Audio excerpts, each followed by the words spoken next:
Hello mes petits astéroïdes, c'est Carole du site astromagnétique.com. Ça fait longtemps, 2000 ans que je vous ai pas fait un podcast. Mais là, en fait, j'étais en train d'expliquer à mon chat pourquoi il était fou. Et je me suis dit que peut-être... allez, qu'on parle un petit peu de météo astrale, ça allait peut-être répondre à des questions que certains d'entre vous posez. Alors, c'est simple.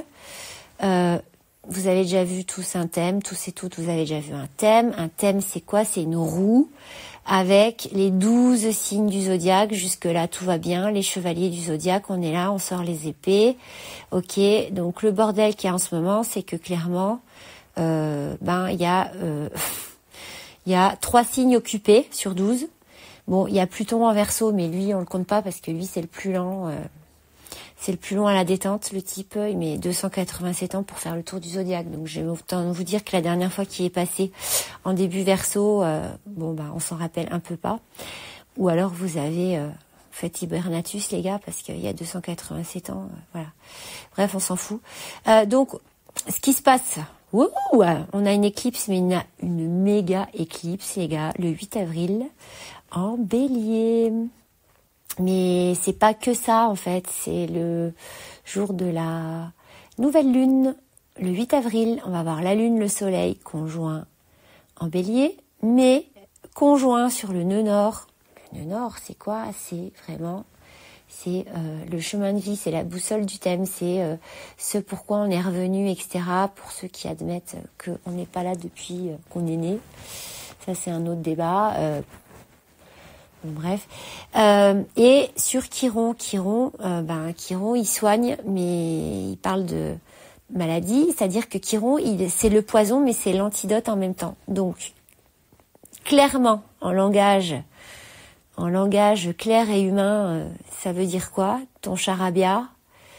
Donc, c'est ce que j'étais en train d'expliquer au chat. J'étais en train de lui dire que là, je pense que les béliers vont devoir se confronter à se mettre face à un miroir. Les béliers, il va falloir vous mettre face à un miroir et vous dire, ok, en fait, je suis revenu pourquoi moi ici? Parce que tous ceux qui sont à côté de leur vie, qui marchent à côté de leur savate, comme on dit, ceux qui ont fait, je dis un truc, mais c'est important. Ceux qui ont choisi par exemple, il y a beaucoup de gens comme ça qui vivent comme ça. Il y a des gens qui ont choisi un métier parce que les parents ou cette famille, ou pour pas décevoir, ou leur femme ou leur mec ou leur canari ou le cheval de ma grand-mère, j'en sais rien. Non, en fait là, si vous faites partie de ces gens-là et qu'en plus vous êtes bélier, vous allez voir le 8 avril. Le coup de boule que vous allez prendre là avec les planètes, ça va vous calmer, mais de suite. Parce que là, on va vous dire, ma cousine, tu vois pas que t'es complètement à côté de ta vie, c'est à quelle heure que tu te réveilles. Voilà. Donc ça, déjà, là, vous êtes tout de suite content d'avoir appuyé sur play. Vous pouvez encore scroller parce que les 11 signes derrière qui vont suivre, on va en parler. Pourquoi je vous dis ça? Parce que nœud nord, Chiron, etc. Il y a peut-être des gens aussi qui vont prendre des décisions.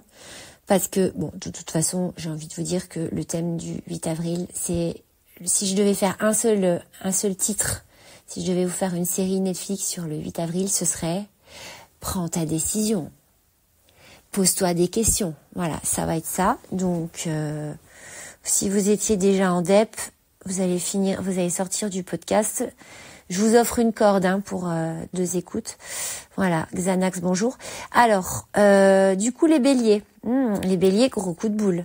Ça va vous calmer, je vous le dis direct, c'est que vous allez devoir prendre une décision parce que il y en a, à force de pousser mémé dans les orties et à continuer à se mentir tout seul, à mener des vies qui ne leur correspondent pas. Le pire, c'est qu'ils sont vraiment conscients que ça leur correspond pas. Mais non, mais ça force, ça pousse, je veux continuer à faire ça.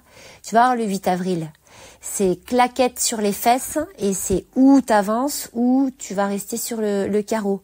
Parce que Chiron, c'est aussi le poison et l'antidote, je l'ai dit. C'est-à-dire que si à un moment donné, les béliers, là, vous êtes pas bien dans votre vie et que la transformation qu'on vous demande avec le sextile de Pluton, là, surtout les tout débuts Bélier, les fins mars et compagnie, là, si vous faites pas la transformation qu'on vous demande, on va vous faire passer le message par la maladie. Donc, je dis ça, je dis rien, prenez-en prenez ce que vous avez à prendre dans le message. Point. Les taureaux, ils sont pas concernés par ça, ils sont concernés par autre chose. Alors les taureaux, écoutez-moi bien, mes grands cousins. Jupiter conjoint Uranus quand il va venir. Bon, on est sur le dernier décan des taureaux, c'est plus eux qui sont concernés. C'est des coups de chance inespérés. Mais attention, des coups de chance inespérés à condition que vous ayez semé sur les 5 années précédentes. Donc je répète, le dernier décan du taureau, il y a des coups de jackpot qui vont vous arriver, les gars et les filles. Mais si vraiment, vous êtes sortis de votre pré, si vous avez fini de mâchouiller et de ruminer, si vous avez digéré, que les 5 dernières années, vraiment, vous avez semé, là, vous allez récolter. Des coups de chance, mais phénoménaux. Par contre, ceux qui n'ont rien branlé, là, qui passent leur temps à se plaindre, là, vous allez prendre un revers de manivelle, vous allez laisser le dentier sur le trottoir. On en reparlera. Gémeaux, le Gémeaux, lui, attention, le Gémeaux, il démarre une espèce de transmutation alchimique. Le Gémeaux, d'habitude, il n'est pas ultra perché, on n'est pas chez le Poisson. Mais là, le Gémeaux, il va commencer un petit peu à s'ouvrir et il va transformer les choses, mais en profondeur. C'est-à-dire que les Gémeaux, là, que vous avez connus, vous les prenez maintenant et on en reparle dans 12 ans. C'est genre plus les mêmes du tout en vrai. C'est genre qui êtes-vous quoi. Mais ça on en reparlera. Effectivement, toujours à condition que on ait des Gémeaux un petit peu éveillés et qui soient capables d'accompagner le mouvement. Parce que les Gémeaux têtus, avec souvent, parce que les débuts Gémeaux peuvent très bien avoir un Mercure en fin Taureau. Ça c'est assez logique puisque Mercure ne s'éloigne jamais plus de 28 degrés du soleil. Donc les tout débuts Gémeaux, quand ils ont un Mercure Taureau, ils sont plutôt bornés. Tu leur dis ça, c'est rouge. Non, ils ont décidé que c'était vert. Ça sert à rien de parler avec eux, ils ont raison. Donc voilà. Donc les Gémeaux là qui sont un peu éveillés et qui ont compris que il faut accompagner le mouvement, ils vont prendre le sextile de cette éclipse en Bélier, donc très très bon. Et en plus de ça, ils prennent le trigone de Pluton qui est en Verseau. Donc très très bon. Les Gémeaux, il y a plein de possibilités pour vous les gars. Donc on se bouge. Et surtout les Gémeaux, quand vous démarrez un truc, pour une fois dans votre putain de vie, vous essayez de le finir. Voilà, message passé. Ensuite, nos amis les cancers. Les cancers, alors eux, ils sont waouh. S'il y a des artistes en cancer, s'il y a des écrivains, des musiciens, voilà. Alors là, vous prenez un espèce de trigone de Neptune, Vénus, avec Saturne, donc, et Mars. Donc, en gros, les projets artistiques peuvent voir vraiment une réalisation et surtout être posés sur le long terme. Je répète, on y va. Sortez de votre coquille, les cancers. Ça va, c'est bon, les Bernard l'ermite, là. Vous sortez de votre coquille et vous montrez votre potentiel. Venez chercher votre couronne avant qu'on vous la prenne. Parce que là, c'est très très bon. Il y a Pluton qui s'est enfin dégagé de l'opposition qui formait depuis le Capricorne. Depuis 2010, ces cancers que vous aviez Pluton en face qui vous cassait les burnes. Ça y est, il s'est dégagé, il est... Chez les Verseaux, il est en train de prendre de front les lions. Donc les lions, vous inquiétez pas, on va en reparler. Et j'en fais partie, je sais de quoi on parle. Mais là, les cancers, ça y est, là, on respire. Bernard l'ermite, là, il sort de sa coquille. Voilà. Je dis les Bernard l'ermite parce que ça me fait penser à ça, parce que les cancers, ils marchent toujours en arrière. Et le Bernard l'ermite, il nage à l'envers. J'avais vu ça une fois dans un truc de bio. J'étais genre en 5e, je me rappelle. Bref. Et eux, mais c'est génial. Ils prennent toutes les 4 planètes qu'il y a en Poisson, en Trigone. C'est fabuleux. Pluton s'est dégagé. Oh, les cancers, ça y est, là, on va pouvoir y aller. Donc, team cancer, gros bisous, parce que je sais que vous êtes les plus, comment on dit? Allez, je vais pas faire ma dure, mais les plus émotifs, ça s'appelle. Voilà, les ça, là, qui chialent tout le temps. Les petites madeleines. Allez, mes petites madeleines. Team cancer, gros bisous. Les lions. Ouh. Bon, les lions, alors là, il va falloir apprendre. La bonne nouvelle, c'est que... Alors, je fais partie, je suis un lion à 0 degré, donc je sais très bien de quoi on parle. Surtout que Pluton, il était en Capricorne, je viens de me le manger pendant 8 ans sur l'ascendant. Donc, on peut en parler. Maintenant, il me passe en opposition soleil. Je pense que j'allais signer pour ça, c'est comme ça. Les lions, là, oui, vous en prenez plein la poire en ce moment, oui. Bah oui, c'est normal, il y a Pluton en face. T'as déjà vu quand t'es sur une rive d'un canal et puis que t'as quelqu'un sur la rive en face. Mais c'est comme si en face en ce moment t'avais une armée. En gros, t'as Poutine en face t'as Poutine en face là. Les lions, t'as Poutine en face et ils essayent de vraiment. T'as toute l'armée de Poutine et il est là pour te dégommer. T'as beau courir comme un lapin, tu vas prendre des balles. Donc je te le dis. Habitue-toi, parce qu'en fait, les balles, elles vont te faire progresser. Et je t'en parle en connaissance de cause. C'est un peu de bruit, c'est le chat. Hein. Le chat, il écoute moi à donf. Je peux t'en parler en connaissance de cause de l'effet Pluton, parce que je viens de me le manger en ascendant de fin Capricorne pendant des années. Donc, je peux t'en parler. Ça te prend, ça te transforme, mais franchement, c'est vraiment une super expérience. On reviendra là-dessus. Par contre, les lions, très très bon, cette petite éclipse là, Chiron, nœud nord, etc. Mais ça c'est très très bon. Moi j'ai envie de te dire qu'il y a du renouveau. On va être plus sur le dernier décan quand même, hein, sur les 10 derniers degrés, donc les lions du dernier décan. Renouveau, projet de vie. Oh là là, j'ai l'impression que je vois le bout du tunnel. Je sais où je vais. Je sais me diriger tout seul. Je tire la voile. Et hop, le vent se met dans les voiles. Très très bon les lions, très très bon.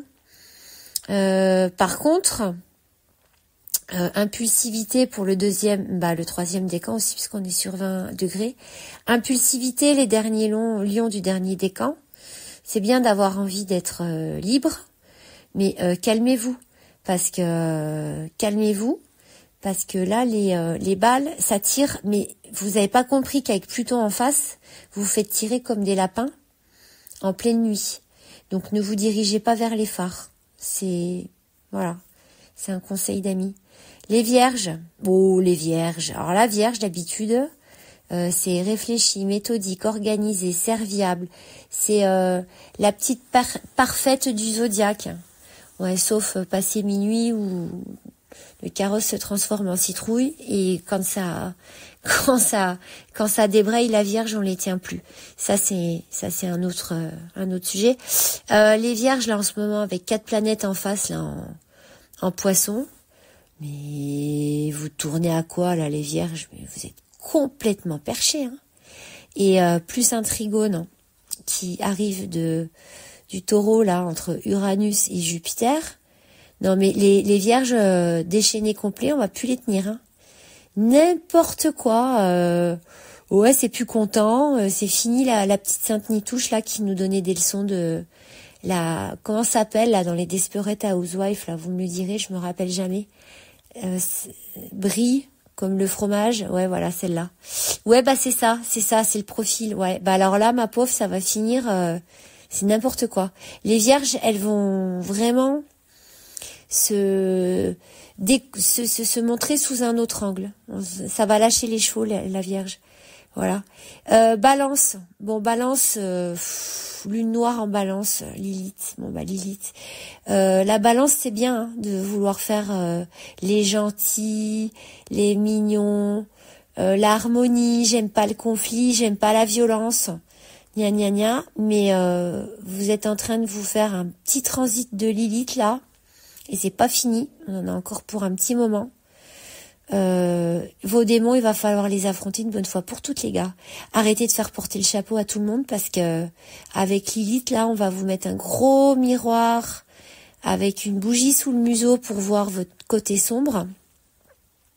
Et si vous y allez pas, vous, quelqu'un va y aller à votre place, et je vous garantis que ça va pas être joli. Donc les balances, on arrête de se mentir, on arrête de mentir à tout le monde, on arrête de vouloir se montrer sous un angle qui n'existe pas.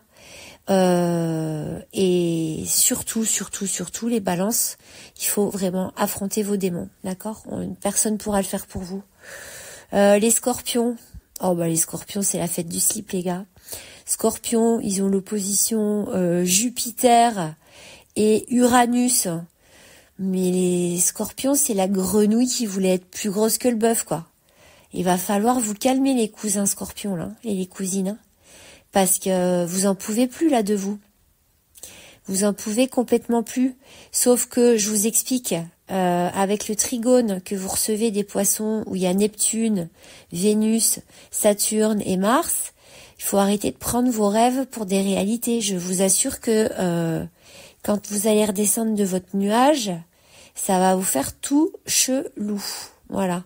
Vous êtes en train de vous prendre le carré de Pluton. Celui-là, il va vous raboter le cul. Donc calmez-vous. Réfléchissez un petit peu avant de mettre en place des trucs là qui n'ont strictement ni queue ni tête, sous réserve que oui, vous pensez que c'est par là que vous devez aller. Non, les scorpions, là, votre intuition en ce moment, elle marche pas. La Wi-Fi, elle est déconnectée. Vous êtes même pas en 3G, vous êtes en Edge, d'accord? Donc vous arrêtez vos conneries et vous attendez que les planètes, elles tournent un peu, parce que là, c'est vraiment pas votre avantage. Sagittaire, le Sagittaire, lui, la Pallas, vas-y, mais c'est trop la classe, Pallas, la classe à Pallas. Petit trigone depuis Bélier, là, avec la nouvelle lune éclipse, très bien, nouveau projet, le Sagittaire. Le Sagittaire, nouveau projet, sauf que le Sagittaire, petit carré avec les poissons, ça c'est pareil. Le Sagittaire, c'est bien de vouloir aller conquérir le dernier arbre qui est en haut de la colline, là. Mais le Sagittaire, c'est pareil, là, avec le Scorpion. Calme-toi, le grand Sagittaire. Descends de ton bourrin, parce que la selle, elle est mal attachée, et attends que les planètes, elles tournent.